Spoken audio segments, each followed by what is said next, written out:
Thank you very much, Tom, and good evening, everybody. And great to see so many people here, and particularly great to see so many people here to support others, which is really nice. And I think that's quite an important part of this evening. I just wanted to introduce today's session and give you a bit of background, a bit of context, really, because safety and well-being is a big focus of ours as we're moving forward. So highlighting the impact of smell and taste disorders on our safety and well-being. And we're working with our two, Fifth Sense is working with our two commercial partners, Cadent Gas and FlavorActive, on this important work. And we've got a number of aims here, but a key one is that we want to ensure that the needs of people affected by smell and taste disorders are recognised and included by public and private sector organisations, and that there's appropriate guidance and support for people to help us stay safe and well at home and at work. I know this as potentially as well or better than anyone, having came quite close to blowing myself up about 12 years ago when I lived in a flat, and at the time I smoked cigarettes, which I'm certainly not condoning. I came close to lighting a cigarette in the kitchen of the flat, which at the time was full of gas that I couldn't smell. And that was 5 years after I'd lost my sense of smell, and it was only when I had that sort of near miss moment that I thought, I hadn't really thought about this before, but I really need to be careful around gas. And we've recently done a safety survey amongst our members, and others have had similar issues, and I'll come on to that in a minute. But this partly this goes back to January, when some of you may remember a statement put out by Morrison's supermarket. They put out a press release saying that they were removing the use-by dates on milk and asking people to use a sniff test to check if their milk is fresh instead. Now, we contacted Morrison's, and lots of you contacted us, and there was quite a hoopla about this, because, of course, what they weren't doing was taking into account the needs of people affected by smell impairments.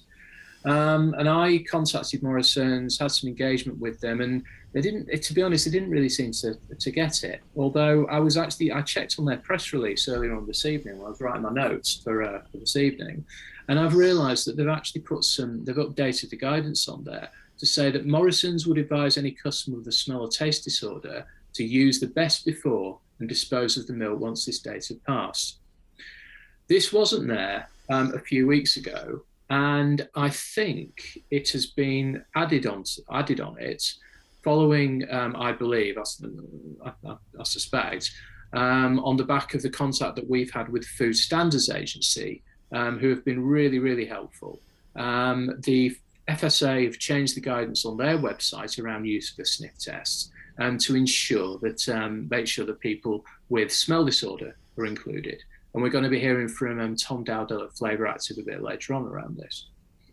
So we've really been sort of working to represent the needs of people with smell and taste disorders from the food safety side of things. And in tandem with that, I've been working very closely with colleagues at Cadent over the past few months. And there's some exciting developments there, which we'll be making public in the coming weeks.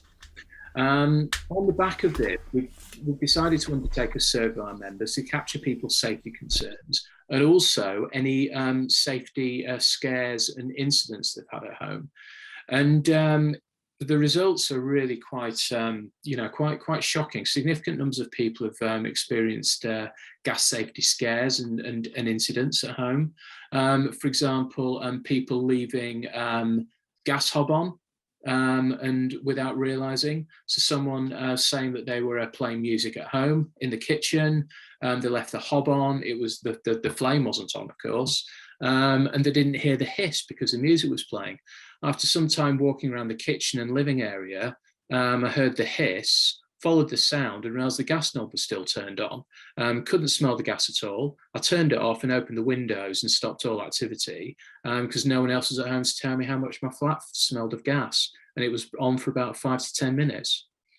Someone else said that they had a scare when building works next door had caused earth movements, cracking the gas main. A neighbour knocked on the door, wondering why I hadn't reported it, not knowing that I couldn't smell.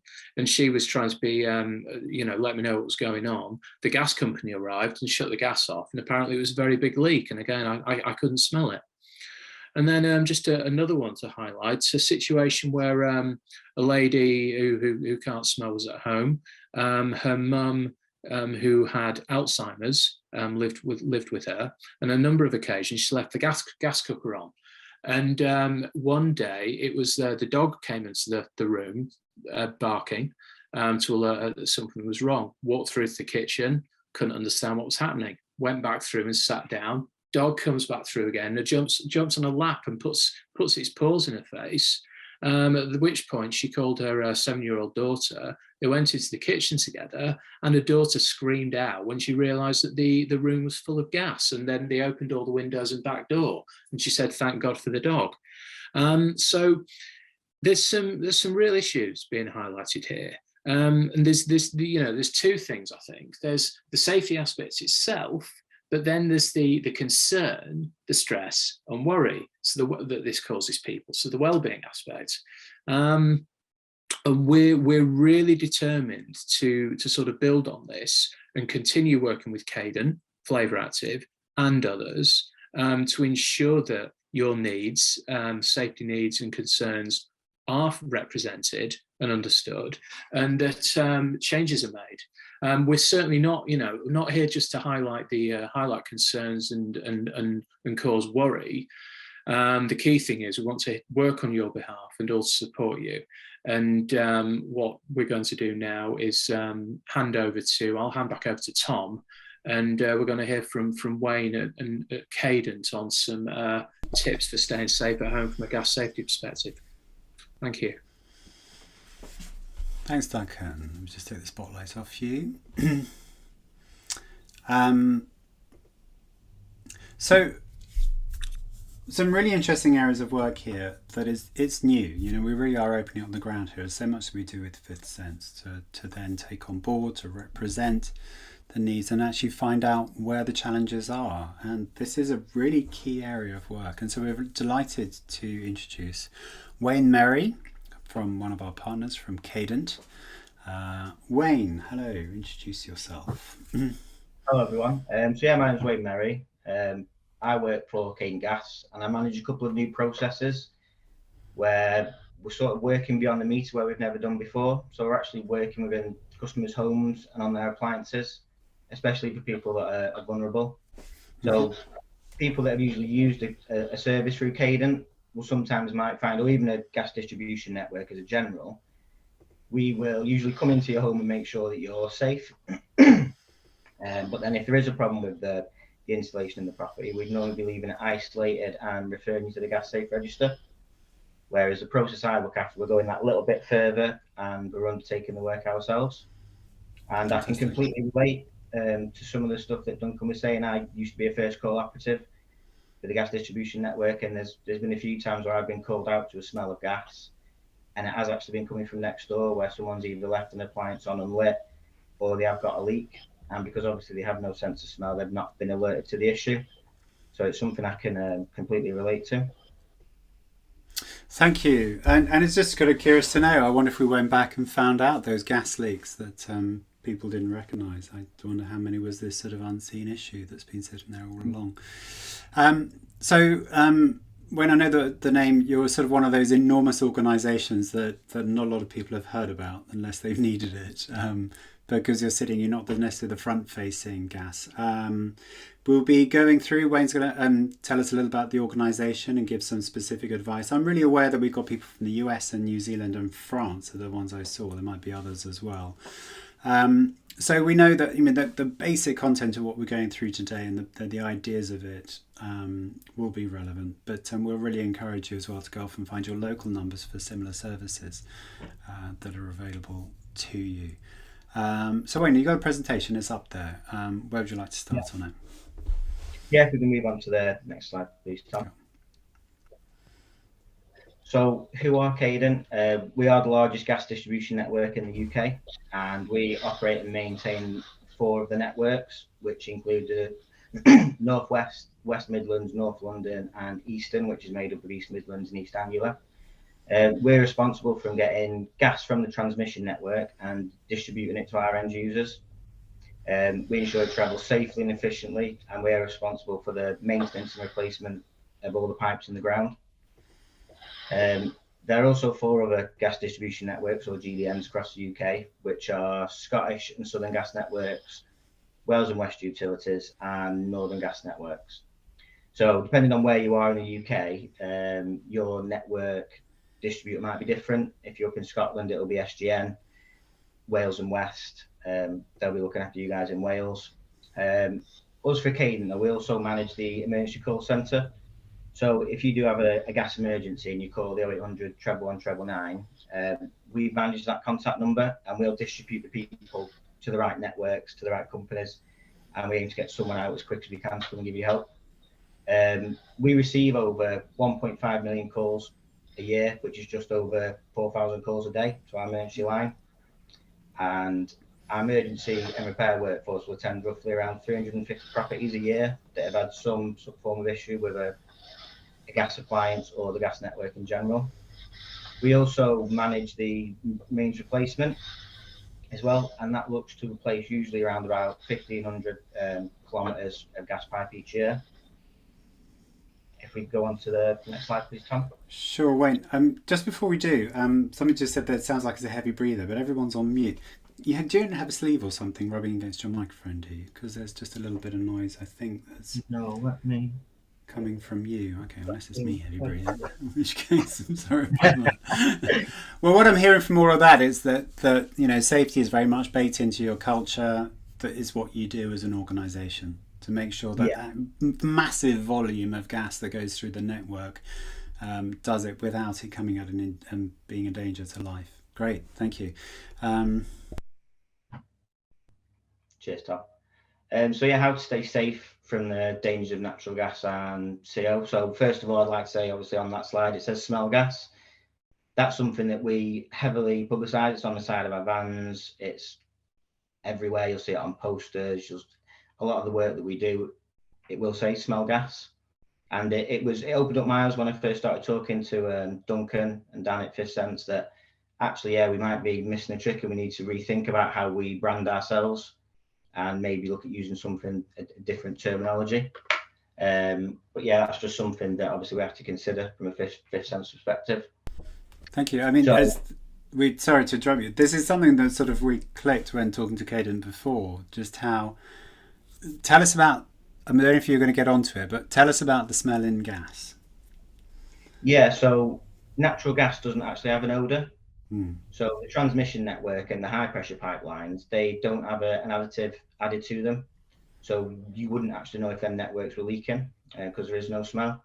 So we add the smell in at dosing stations, sort of within 10-mile radiuses. And then we add that additive so that people know they've got a problem, and that's something where we focus on, can you smell gas? So, and it's interesting, isn't it? So that's the only reason for the smell to be put into gas, and all of the costs involved in that is only to serve as an alarm for people. Yes, yeah. So you know you've got a problem. You can't see it. You usually can't hear it unless you can hear it hissing. Sure. Yeah, you purely are relying on the smell. But it's interesting, isn't it, that as an alarm system is as ineffective for people with anosmia as a flashing red light would be to somebody who's blind, or an alarm would be to somebody who's deaf. And it's there and sort of built in. Thank you. I mean, it's just interesting, isn't it? It's an interesting, I'd sort of offer that sort of thought process out to everybody. It's like going, the smell of gas is there just for a reason, which is to keep us safe. Well, what happens if we can't smell? Yeah, thank you. Sorry, Wayne. Taking people through my own thought processes that I went through. Yeah, this is just some useful tips on some natural gas safety and some CO safety as well. So if you do have a gas emergency, you can call our emergency contact number. It's a completely free service, and like I say, we'll attend someone to site usually within the hour or two, depending on what the emergency is. So one of the first things that you can do yourself is you can get your gas appliances checked by a gas safe engineer annually. And if you do live in a rented property, that is the responsibility of your landlord as well. And that's something that you'd look to do every year. When purchasing new appliances, especially gas cookers or fires, try to make sure it has a flame failure device. This is something which stops the flow of gas if a flame isn't present. So it would stop you accidentally turning your hob on or your cooker on and not realizing, or if the flame becomes extinguished for any reason, say you have the window open and a draft blows the flame out, the flame safety device will cut the flame off. So you can fit a natural gas alarm or a carbon monoxide detector to relate to the presence of either the dangerous gases. When you do look on the market, there's a lot more appealing for carbon monoxide alarms over natural gas. There's such a broad range of carbon monoxide alarms that are available to a natural gas alarm. And it's interesting, isn't it? Carbon monoxide being odourless, it's like we're all on an equal playing level on that one, but gas is different. We had a question from Dorothy. Where can we find these gas detectors? So if you look online in Google, and if you do Google natural gas alarm, they do come up. There isn't any that I can find that are battery powered like you would find a CO detector. So there's ones that you can plug into a socket, which is great, but obviously you might unplug it to either charge your device or plug something else in, and then forget to plug your alarm back in. And you can get hardwired ones as well, but obviously you would need to get an electrician to wire that in, and it could be a little bit intrusive as to where you needed to sight the alarm and how the wire would get from A to B. Sure. And so Google or Amazon on those ones, try and find those. Yeah, there's a couple of brands out there. There's Honeywell or Fire Angel. They're the brands. They have different types. We'll have a look for those. If you got that, the spelling of the first one was what? Honeywell. Honeywell. Yeah, I'll put them in the chat, and then Fire Angel. Fire Angel. Okay, great. If I could just jump in. I mean, this is something, and thanks very much, Wayne. This is something that Cadent approached this sense. I think it was in at the end of 2018. And they came to us and said, we've realised there's basically a whole body of the population who we are not supporting, and that's people who can't smell gas. And we recognise that you're the leaders in this area, and we'd like to start working with you so we can better understand the issue and better understand how we can support people. And one of the things we identified, early on, was that there's no battery-powered natural gas detector on the market in the UK, which is really crazy, really, if you think about it. But this is something that, we've had quite a lot of discussions over, and your innovations team are now working on, aren't they, Wayne? Yeah. So actually, there did actually used to be a battery-powered natural gas alarm, and I can't remember the company who manufactured it, but they actually took it off the market, which is really disappointing. And Cadent have looked to re-engage with that company to get that reproduced. So hopefully moving forward, there will be a battery powered natural gas detector as well, which obviously is a lot more feasible than some of the other options. Thank you. So Audrey is saying, I've had a plug-in alarm for some time. It's really effective and I recommend you all buy one, folks. Thanks, Audrey. Audrey, if you're in the UK, if you just type in the name of the brand name, that would be fantastic. And Carol asks, is it mandatory for all new gas appliances to have a flame safety device? And when did that come in? Yeah, so the rules, I can't quote myself on the year, but the rules did change, especially for multi-occupancy dwellings, so sort of your flats or your apartments, places like that. So I think it was 2012, they must have a flame failure device. In a household, there isn't any requirement in your standard house. And I'll be honest, I think you'd struggle to find a cooker nowadays that doesn't have that pre-built in. And that would be on every burner as well. So if it was your freestanding cooker, it would have it on all of the hob rings on the top, one on the grill and one on the oven burner as well. Most new appliances do incorporate it now. Fantastic. Thank you. Okay. I'm sure we've interrupted your flow lots of times. Where did we get to on this one? No, it's good. It's nice to have that engagement between me just reading through the lines. So yeah, knowing what to do in a gas escape. So I think first of all, is to open all your windows and doors and introduce some fresh air, and then look to extinguish any naked flames that you may have lit around the house, which could be candles or other appliances. Don't use any lights or switches. So if anything is turned on, leave it on. Don't worry about turning it off.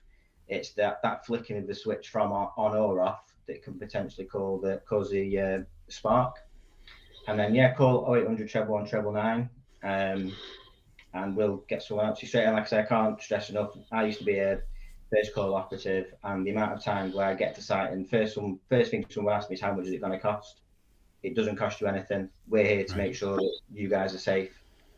That is our job. So don't ever hesitate to get out, Cadent. That's what we're here for. Great. We are Cadent. That's what we're here for. We're here to keep you safe, and here you are talking to this group as well. So what we've got there in terms of the gas is to say prevention is better than the cure. So make sure you've got new appliances if possible. Make sure they've got flame safety. Make sure they're checked regularly. And I guess this goes for gas boilers as well, but it's pretty rare to have a leak from those. Fit an alarm just in case. You know, sometimes if that little thing, they can get sort of blown out sometimes, can't they? And it can keep going for a while. And then have any details about gas leaks there and handy if your gas alarm were to go off. There's a link there as well to one of our web pages, and there's a whole list of things you can put into place and safeguards for a gas leak. Even there's little tips there as to, if you send your gas meter readings off regularly and then you notice a sudden spike and you've used your heating system as you would do normally, you've done nothing different, they can all be little telltale signs that there could be something going on in the background. Yeah, thank you. With gas prices at the moment, I'm sure we're going to be looking at that quite a lot. So with all of this in place, we are, you know, because I can imagine for some people lost their sense of smell who might feel nervous around having gas, but the reality with these measures in place, we are just as safe as we would be with carbon monoxide alarm. I'm guessing.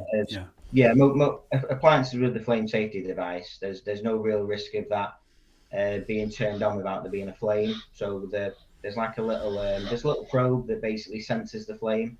That probe has to be kept warm for it to let the gas to pass through. If that probe then starts to cool down, it'll shut the supply of gas off. So the flame sensing device is really key, especially for your hobs and your cookers. And then also as well, thinking about the type of appliances that you have in the house. So with gas fires and cookers, it's what we would call, from a gas engineer term, as an open flue. So what that's doing, that's burning the air in the room that we're breathing. Whereas with a boiler, they're usually room sealed.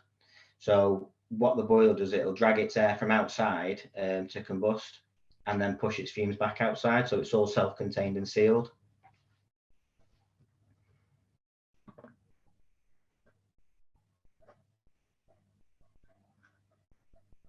Oh, can't hear you, Tom.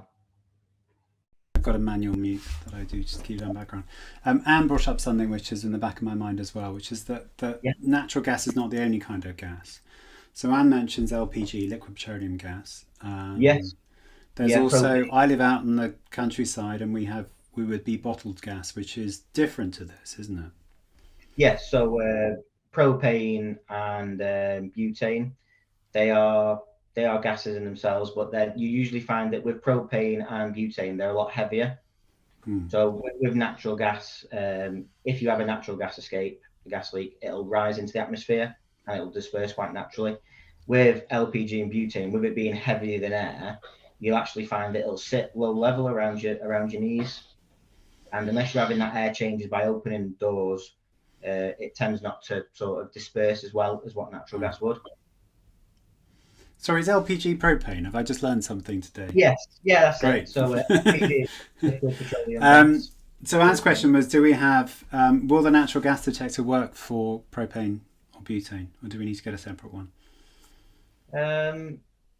It'd be interesting to see the tests, because I'll be very surprised if they don't, because the chemical makeup is very, very similar.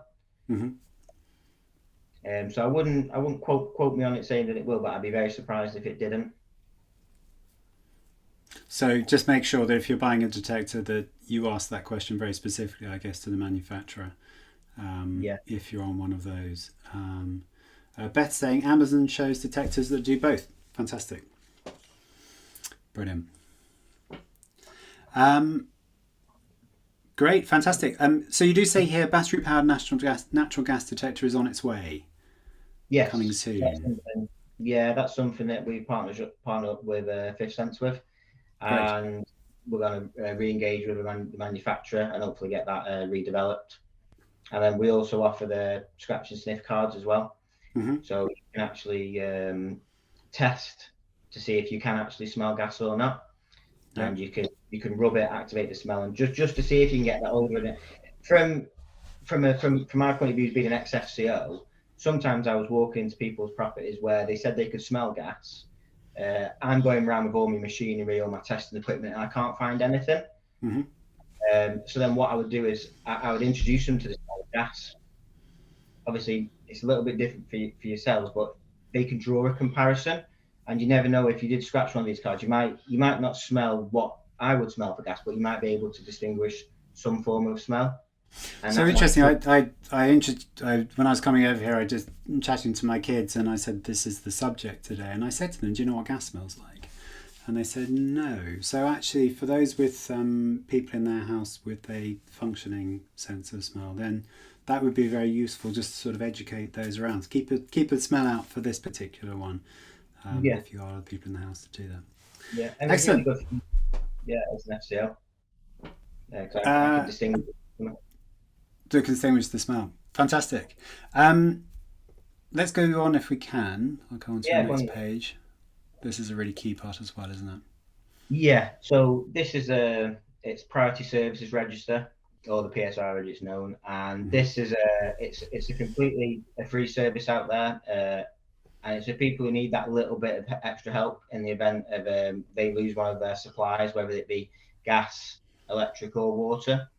There's a list of vulnerabilities that we look out for, and by registering onto the PSR, we have your information there. And what will happen is, if we do have an issue with our network and we have lost a gas supply, we can drag up this list and we can come to the people who need help the most first. So it could be that, we've lost our gas supply, we're not sure where we do have gas and where we don't. So if we know and understand the people that do or don't have a sense of smell, obviously we'd always go to the person who doesn't first, because they wouldn't know if they potentially have an issue.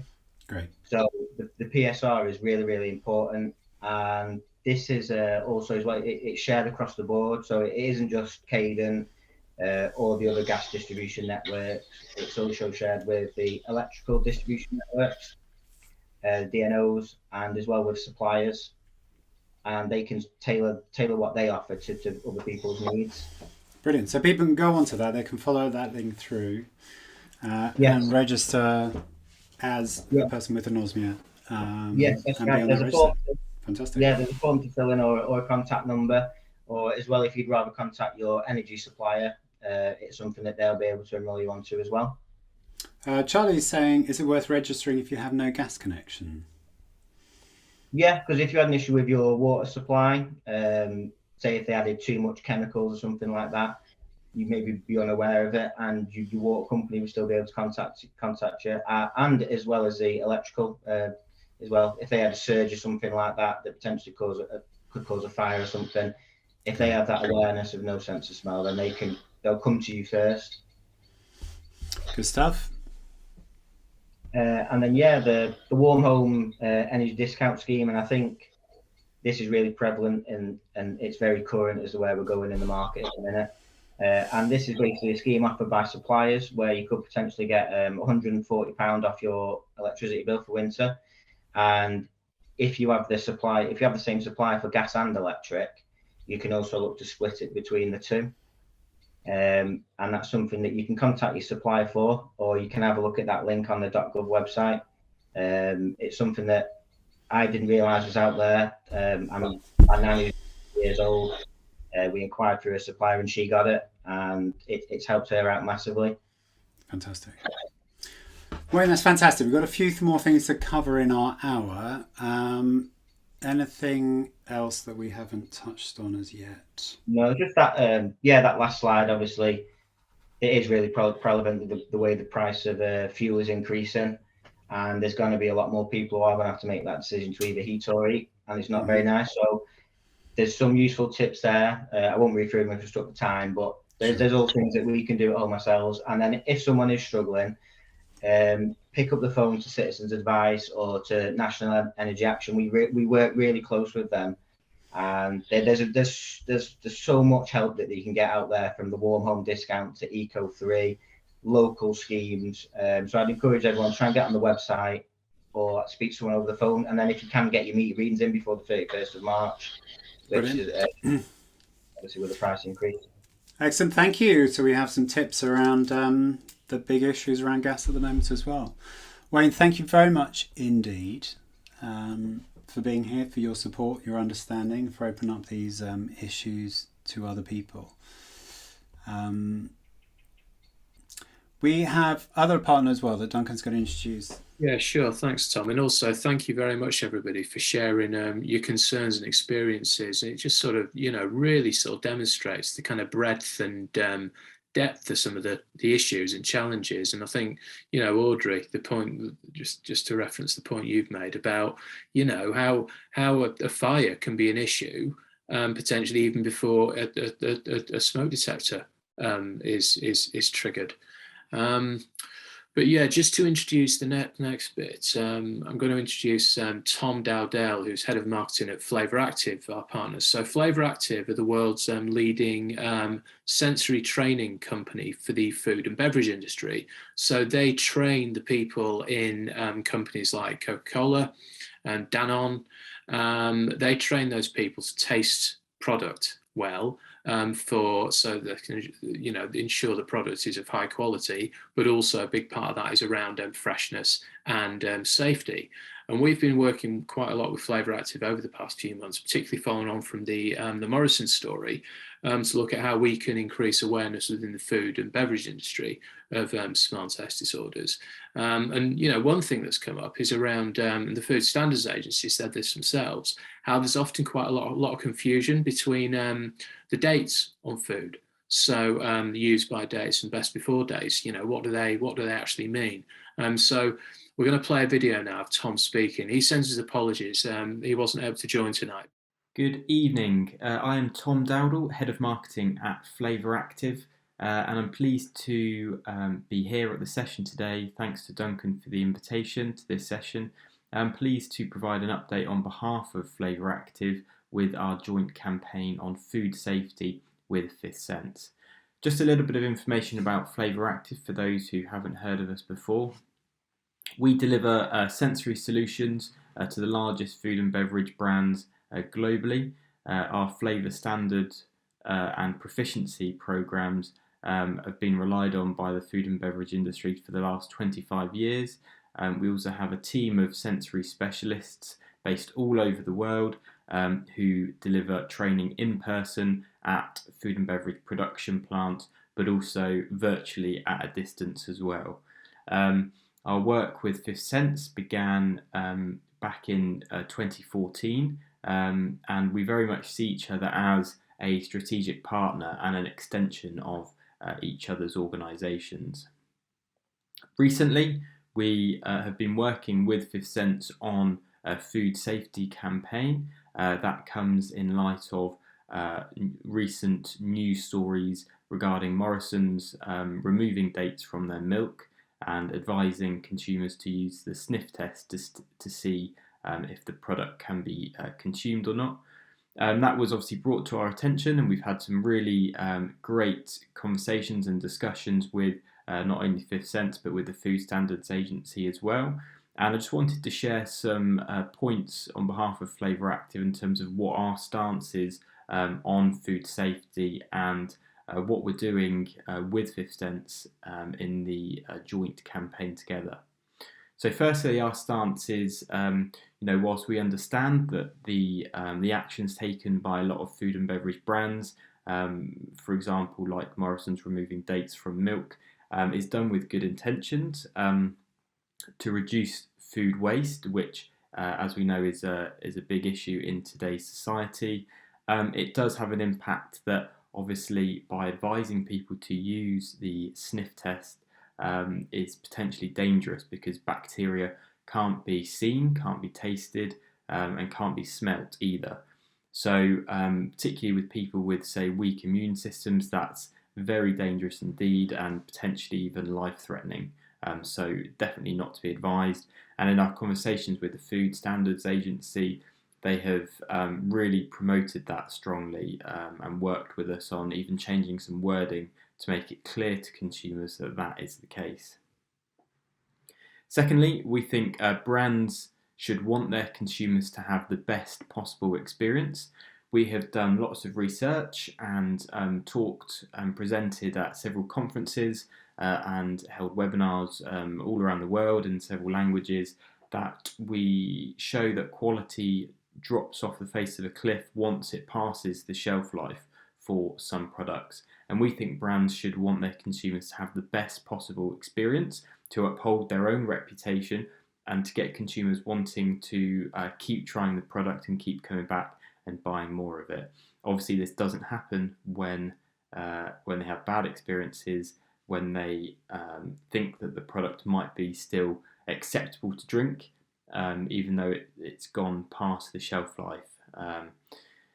And finally, I think in light of this news, I think it's a great opportunity to educate consumers about use-by dates, which are a matter of safety, and best before dates, which are a matter of quality. And that's the difference between them. And I think only 50% of the UK population actually understand the difference between the two. So I think it's a great opportunity to actually raise awareness of that and educate people about what the difference is and what it all means, and that it's a matter of quality and what the quality drop-off could be. And when it's a matter of safety, obviously it then shouldn't be consumed past that date. So our aim with the campaign is not to fight or battle anyone, any supermarkets or any specific food and beverage brands. It's very much we want to help them, and we want to work with them to help them understand and work together on providing a solution which meets their aims, but also doesn't sacrifice quality or any risks associated with that as well. So that's why we're continuing this food safety campaign with Fifth Sense. We're doing it in many ways across many platforms, but one of the ways is specifically holding a roundtable discussion, and we want that to be a really engaging discussion, fairly informal, so that it can be quite an honest, but I think it's a really interesting discussion that can be had, and we want to get some diverse representation on that roundtable from, say, a member of Fifth Sense, FlavorActive, the Food Standards Agency, and hopefully we're going to get some food and beverage brands in there who have to weigh up decisions on food waste versus safety and quality and matters such as that. So we think this is going to be a great discussion, and we look forward to working with Fifth Sense and Duncan on that going forward. And I think it will appeal to a lot of, obviously, Fifth Sense members, a lot of food and beverage brands who are also our customers, but also everyday consumers who just want the optimum experience when they're tasting products. So that concludes the talk and the update from FlavorActive. Again, I just wanted to thank Duncan for the opportunity to speak today. If anybody's got any questions, please feel free to reach out to me directly, and I hope you enjoy the rest of the session. Duncan, any comments around what Tom said from you? What strikes you? What strikes me is that I think particularly the conversations we've had with the Food Standards Agency have been really positive, and I think with COVID and with the increased awareness of smell and taste impairment, there is a greater recognition. We're not there yet, as I think some of the guidance that has come out, say from the Morrison's milk thing shows. But others who we're speaking to are, listening and understanding. And, we're obviously working with Cadent, working with FlavorActive, We're going to continue discussions with the Food Standards Agency and other organisations they're working with. So people are listening, and we're acting, and we're going to continue taking this work forwards. And I think Tom was talking there about our plans to hold a roundtable discussion with ideally with the FSA and also people from the food industry. And again, I hope that will then be a catalyst for further action, further change. So watch this space.